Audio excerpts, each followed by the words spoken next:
The name of this lecture is The California Gold Rush and Westward Migration, the Mexican-American Experience.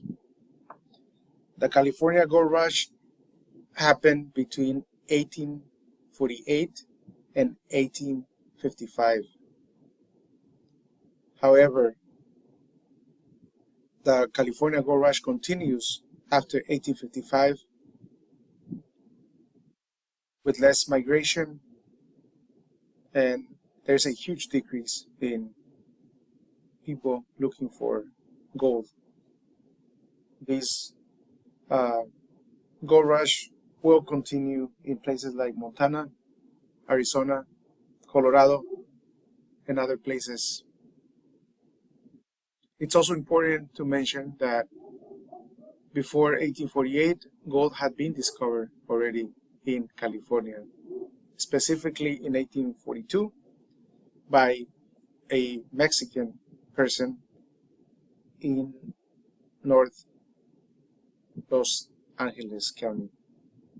I will talk about this in a couple of slides.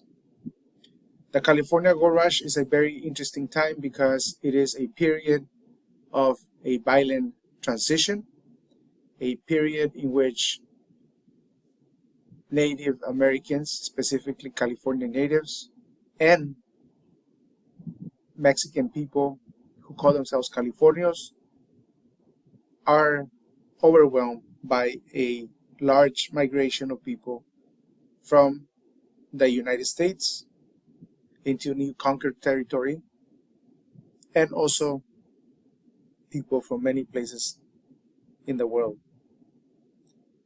There are three ways that people make their way into California to participate in this historical period. One is by taking a ship and going around South America and then up through the Pacific coast all the way to California. There is a second way to make it to California, and this would be by taking a ship and then going across Nicaragua or Panama, and then going up the Pacific coast to Central America, and then all the way up to California. The third way that people made it to California from the United States is by wagon, by horse, and in most cases walking from places like San Luis, Missouri, which is a starting point for a lot of people. And from there they went to the West Coast. They use the Old Spanish Trail. I spoke about this in a past lecture. And they use all of the resources that they had. In this image that you see here in this slide, you see people mining in what was known as placer mining, meaning that a group of people, and as you can see here, you have about 9 or 10 people mining. They work as a team, and they do different jobs to make this work. A lot of the images that you see here are important. One of the ways that people mined at this point was panning. And as you can see, or you have seen in images before, that was the most common way of finding or separating rocks from real gold. The way that this worked is that people who came and looked for this precious metal from the United States and from other places, they either sold everything they had and invested everything into making their journey to California, hoping that they would get rich by coming here.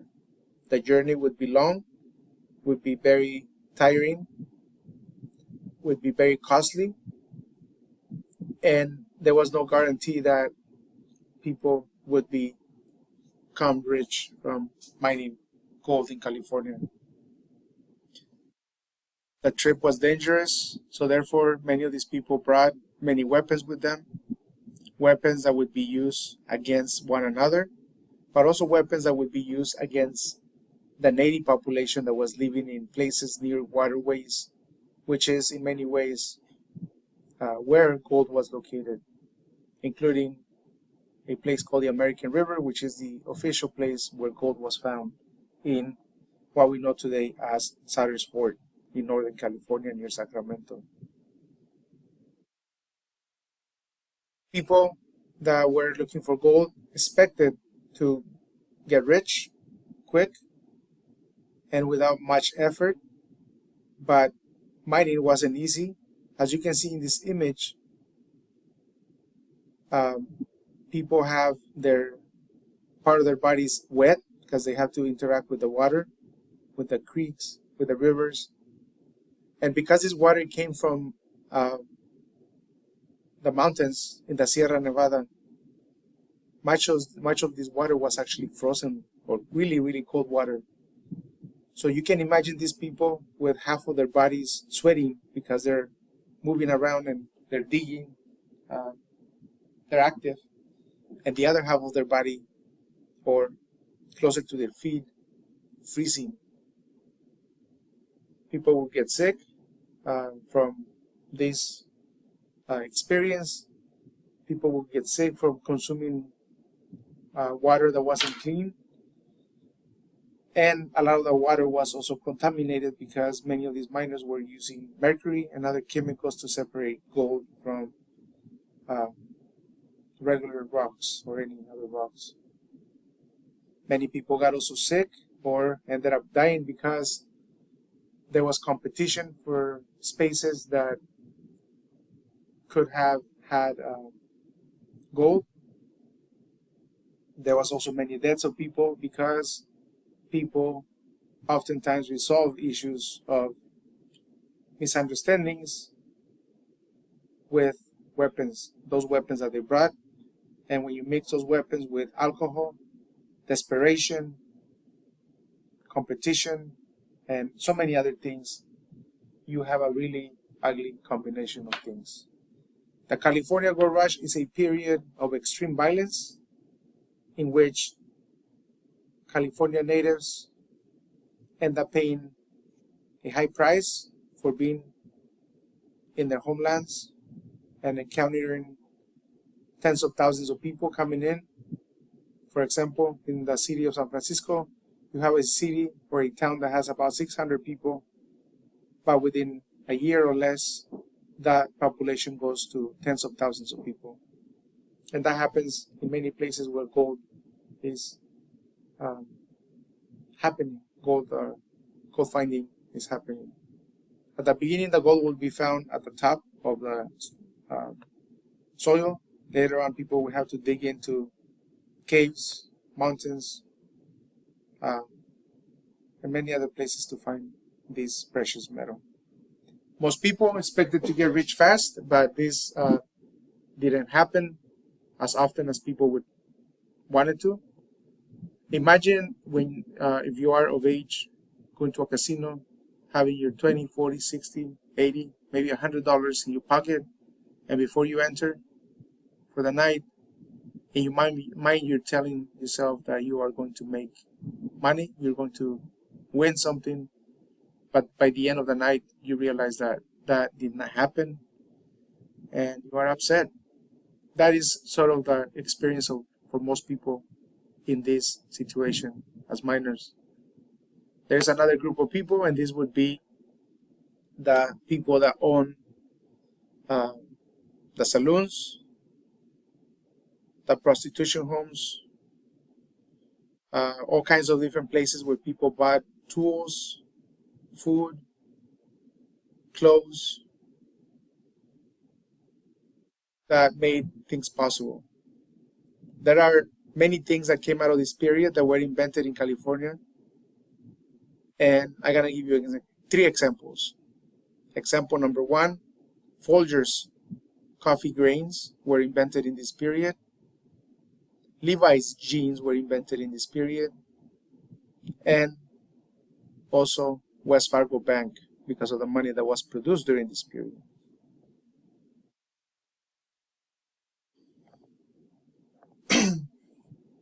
So it's important to also mention that around the time of the gold rush is also a time of transition when California is under the jurisdiction of Mexico, and then it becomes under American control, which means that at the time of the gold rush, there's already Mexican people living here. There's California native people here, and there's the three types of at least three types at the beginning of miners. Each one of these groups has a level of experience mining, and that level of experience mining will have an impact on how much or how successful they are in obtaining gold. The first and most experienced group would be people from Sonora who have skills and know what they're doing. They are very successful in mining, and they are mining 6 to 8 years before the official start of the gold rush. The second group is Californios. This is the descendants of the people that settled these lands under the Spanish flag and later on continue as a Mexican region, who learned mining from people from Sonora who had continued to come here.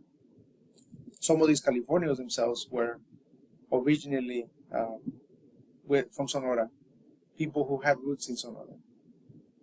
And the third group is Anglos, who are the most recent people coming into California, who feel entitled and wanted to get rich quickly, but unlike Californios and Sonorans, they lack the mining knowledge or geographic familiarity of Alta California to be successful in mining. So you know what it's going to do to that. Earlier, I spoke about a Mexican person from Sonora who was successful in mining before the official start of the gold rush. His name was Francisco Lopez. Francisco Lopez was present in North Los Angeles, close to Santa Clarita and Lancaster in North LA. Francisco Lopez worked in a ranch and also worked in the San Fernando Rey de España mission in San Fernando, California, the San Fernando Valley. And in one of those ranches that he was working, he engaged in putting into practice the knowledge that he had learned by attending mining school in Sonora. And he participated in something called the San Francisquito Placer, Placerita Canyon, in this area that I mentioned to you. And he had a few other friends of his, and they were able to be successful in finding gold. The images that you see here depict the tree where he had a dream. So what happens is that the story tells that he was napping under this tree, and while he was napping, he had a dream. In the dream, he dreamed that he saw these onions growing out of the ground, and he decided to dig them out. He takes them out. The roots of the onion have dirt. These are big chunks of dirt, but in those chunks, he found a couple of nuggets of gold. And when he found that in his dream, he realized that there's a possibility to find gold here. The story goes that he wakes up, and when he wakes up, he does exactly what he dreamed, and he finds the gold that he saw in his dream. And he engages in mining in this placer, and as a result, he's able to make some nice amount of gold out of this placer. Here are some numbers of people from Sonora in 1842 who are mining mostly in Southern California. In 1842, this group of Sonora miners is able to mine up to 200 ounces of gold. By 1848, they've been able to mine about 127 pounds of gold. Very successful people, and this is the original gold rush in California.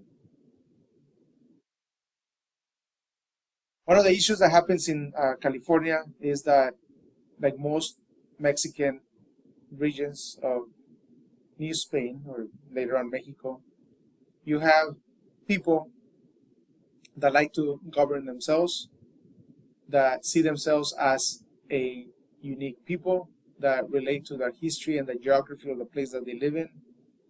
So in most cases, these people do not like to have somebody from Mexico City, from an outsider, come and govern them. They feel that they have, and they should have, the right to self-government. So this slide here shows you an occasion in which the Californios, the wealthy, influential Californios, want to maintain local control of California, but the Mexican government in Mexico City sends Governor Manuel Micheltorena to come and be the governor of these territories. However, the people of California do not like that. And there's going to be conflict between these two factions of Mexico. The Mexican population of Alta California concentrated mostly in Southern California. However, the people that live in Northern California also included a few Mexicans. And some of these Mexican people, or Californios, were able to make money, to make profits out of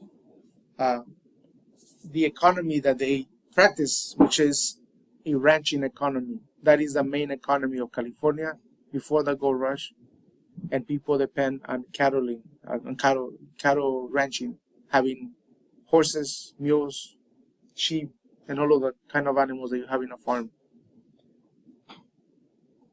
This is something that helps them do well, because when people are coming in, they need these animals, they need to eat, and they buy these animals from them.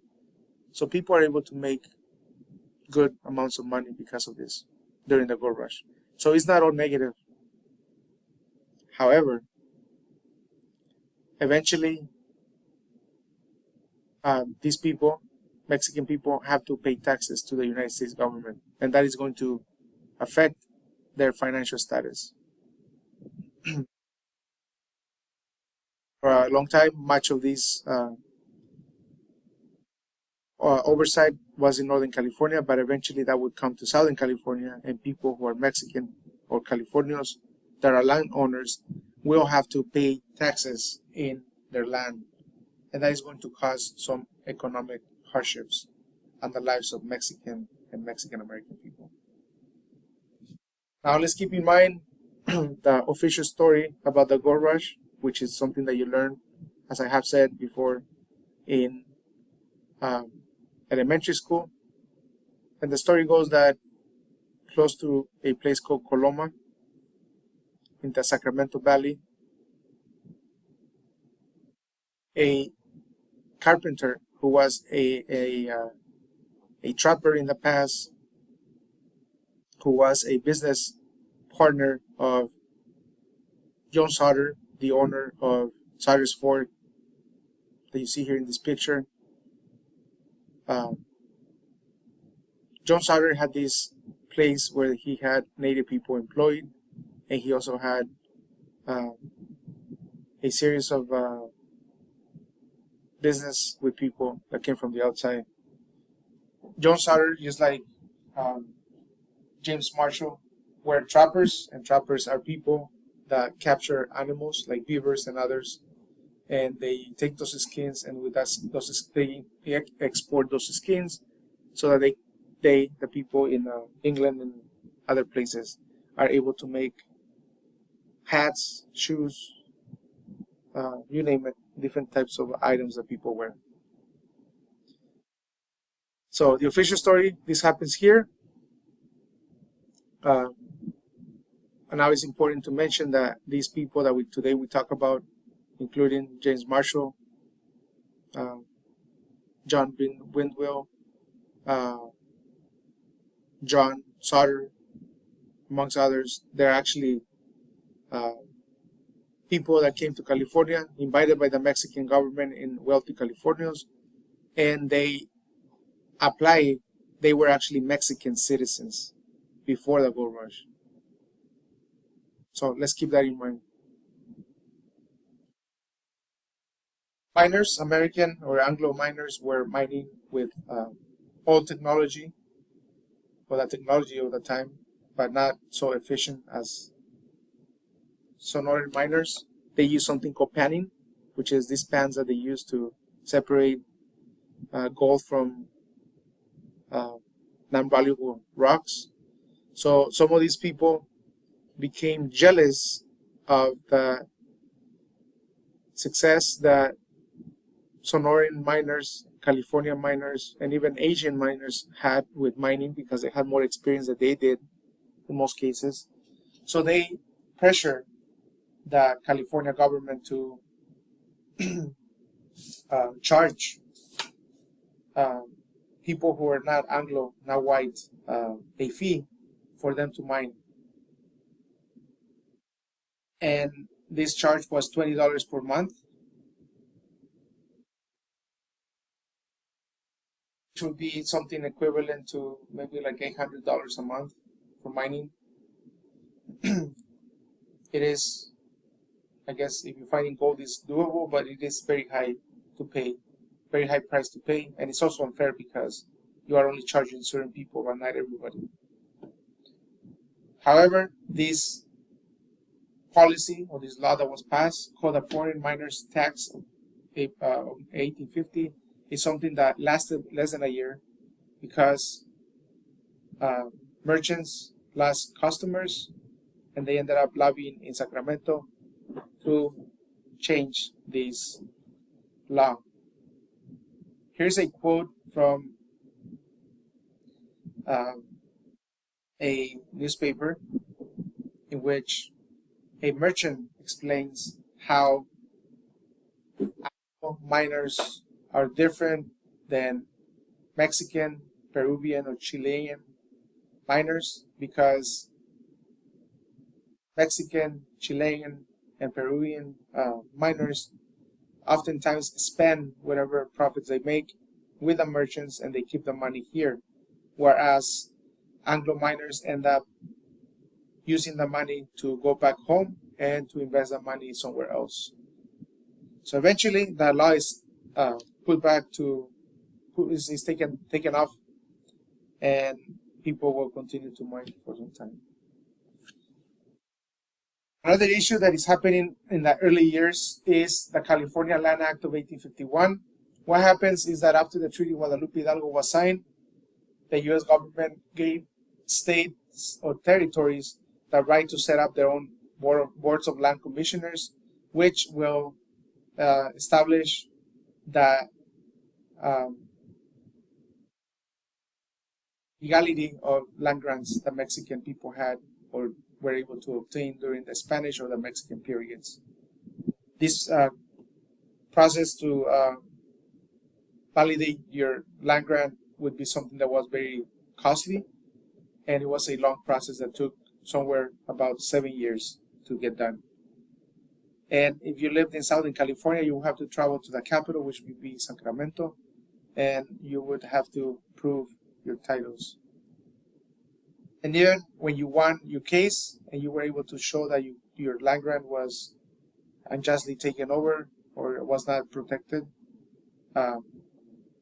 people who would be known as squatters, this is Anglos that have migrated and they feel entitled to the land, entitled to the wealth, entitled to everything, and they do not feel that people who are foreigners, and in this case they're considering Mexican people foreigners, even though, you know, a year before this, a few years before this, 1848, this was Mexico. So in 1851, about 200 Mexican families or Californian families own about 40 million acres of land. These numbers, as you will see in future lectures, is going to decrease big time because of this process and because it's hard to integrate yourself into a new economy, new society, and many Mexican American people did not have the means to make this transition. They have old money and they have a ranching economy, but eventually things will change. The railroads are going to come in. Water is going to be diverted into other places, and things won't be the same. And many Californians are not able to make this transition in a safe way where they still maintain their social and economic status. Another thing that happens is that, as I said before, California Indians get affected by this. Here we have some numbers. In 1845, this is during the Mexican period. Even though Mexicans were violent, the gold rush actually affected California natives in a whole different way, where you had, in 1845, 150,000 California natives. By 1870, this is about 25 years later, there are about 30,000 California natives. So the first contact with many of these people who are coming from the United States ends up affecting Native people. In many cases, Native people are living in places that, again, are close to water. And because they're living close to water, many of the miners want that piece of land, and they end up forcing Native people out of their land, and or they end up killing them and making some of them their slaves. So it's a very complex situation. The majority of people living in Northern California were considered were white, and Southern California was Mexican. There was also a large California Indian population. This leads to the next stage of the next era, which is an era of lynching. Because many of these towns did not have a sheriff, they did not have a law enforcement agency to control the chaos. And in some cases, when you had sheriffs or police authorities, some of these police authorities could also be corrupted. So in many cases, the people did not trust their official police agencies or the people that were supposed to keep peace. So they formed their own committees of vigilance or vigilante committees. They had the guns, they had the law for the town, and they were about to take control of the society. They're romanticized as good citizens trying to do good and keep peace, but in reality, for California natives and Mexican people, some of these vigilante committees become a threat. They become extremely violent, and Mexican people, California natives, and other minoritized groups end up paying the price of this violence. They are in most cases, for Mexican and Native American people, not a group of people that want to be fair, but to the opposite, they assume that the Mexican people have a criminal nature to do things, and they needed to control this criminal nature of violence of Mexicans. It was very common for people to be humiliated with public whippings and branding, but then that could escalate to a hanging, and a hanging would be a spectacle, and that would be to prove to the Mexican people that they're not in charge anymore. For many of these people, Mexican people had a criminal nature that had to be controlled, and for them, every Mexican was a possible outlaw. In the year of 1850, there's a law that is passed called the Civil Practice Act of 1850, prohibiting Chinese and Native American people from testifying against whites.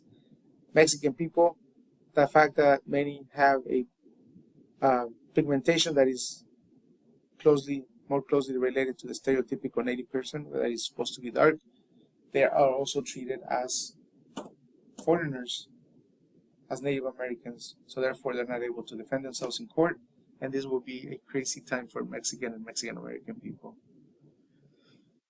This term that is used to describe this period is called lynchocracia, which means lynching democracy for Mexican people. This violence was extreme, and it happened all across the state and in other territories or states within the same years and later on. This case that you see here, which is the case of Juanita.